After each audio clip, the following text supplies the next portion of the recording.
where are we at today? What do we need to know? What do you want to share about the suspension of these 3 Te Pāti Māori MPs?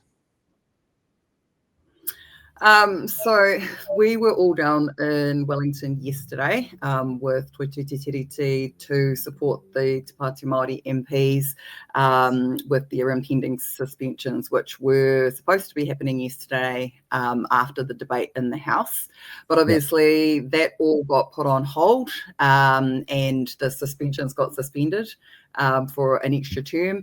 But what's all sort of transpired out of that and what's happened since then, and a lot of what's been sort of posted on social media by various politicians and a lot of the news organizations as well, around the suspensions and around the first speech that actually got said in the House, which was Christopher Hipkins, who managed to get at least part of his speech out before they suspended it.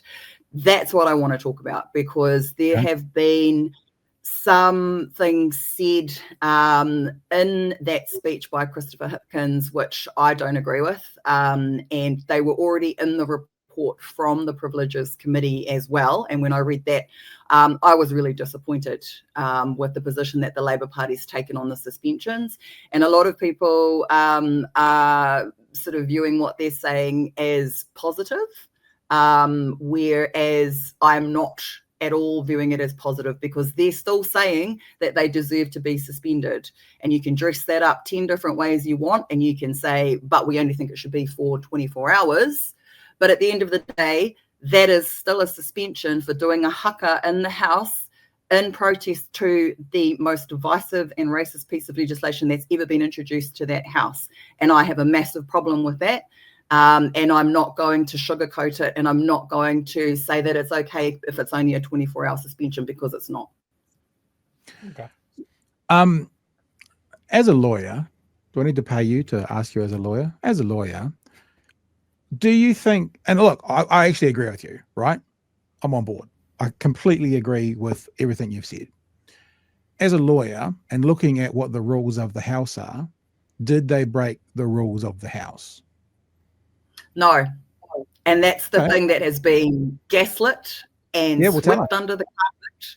And if we were allowed to, and if they followed their own rules, and this is the really galling thing for me as a lawyer, if they had followed their own rules and allowed them to bring evidence, which they had the right to do under the standing orders, and if they had been allowed to bring evidence to argue this case the way that it should have been argued, the entire country would have got to hear why. And that's what's happened here, is that now they're fudging it. Now they're spinning the rhetoric the way that they want to spin it, without having all of the evidence presented so that everybody can make up their own minds about it. So, Tania, I think we need to take one step backwards to go 2 steps forward, because we were just talking about the haka in the House, and then you said if they were able to bring their evidence. You're talking about the committee now.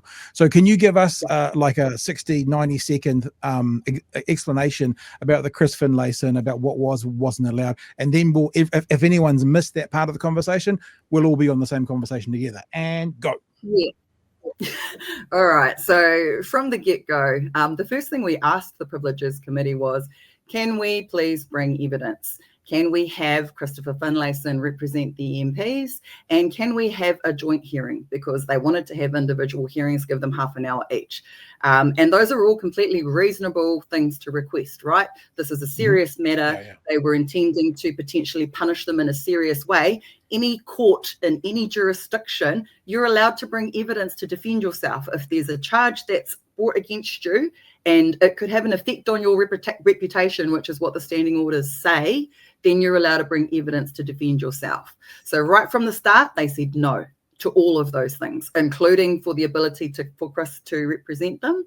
And Chris was in a high court trial at the time. And this was, again, completely reasonable, normal request. Can you please wait until that trial's over so that Chris can come along as well? Now, what Judith Collins and all the others have been saying about, oh, they didn't follow the rules, they didn't come to the hearing, they didn't do any of this, absolute bollocks.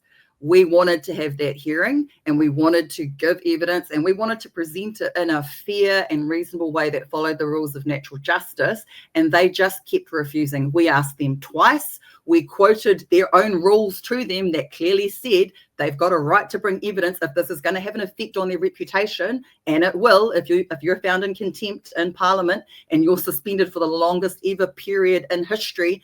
Of course, it's going to have a massive effect on your reputation. Then you're allowed to bring evidence. They completely ignored their own standing orders and saying that they couldn't do that. And these are the pieces of the puzzle that they are hiding from the public, and that they are spinning with their rhetoric because they don't want to look like racists, which is absolutely what this is all about. And they're trying to hide behind, oh, they broke the rules, there has to be a punishment. No, you're not even following your own rules. So there's a couple of questions. Yeah, go for it. I think I'm in 93 seconds, but I'll let you off. So just going back on what you were saying, they have rules that said that you are allowed to present evidence. Within those rules, does it also say you can have a nominated person, a Chris Finlayson, to present them on your behalf? Yep. You can have your choice of counsel, and this is the thing about the Privileges Committee is we literally wrote those rules from their own standing orders in the letter. 2 letters we sent them, both times. No reasons given, no excuses given, just no. And then they come out publicly in response to our second letter rather than responding to us and said, we're going to have the hearing on this date, da-di-da-di-da-di-da. And that's for me as a lawyer, 20 years of practice, I have never seen such a disregard for the rules of natural justice. And I'm not talking about, politics and this, that, and the other. This is a rule of law issue for me as a lawyer.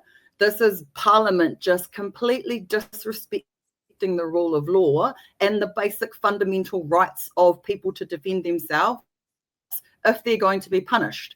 And obviously, now that we have the report, we know that what's proposed is the most unfair and unjust sentence that has ever been handed down to an MP. So in those circumstances, the least that they could have done is given them a full and fair hearing.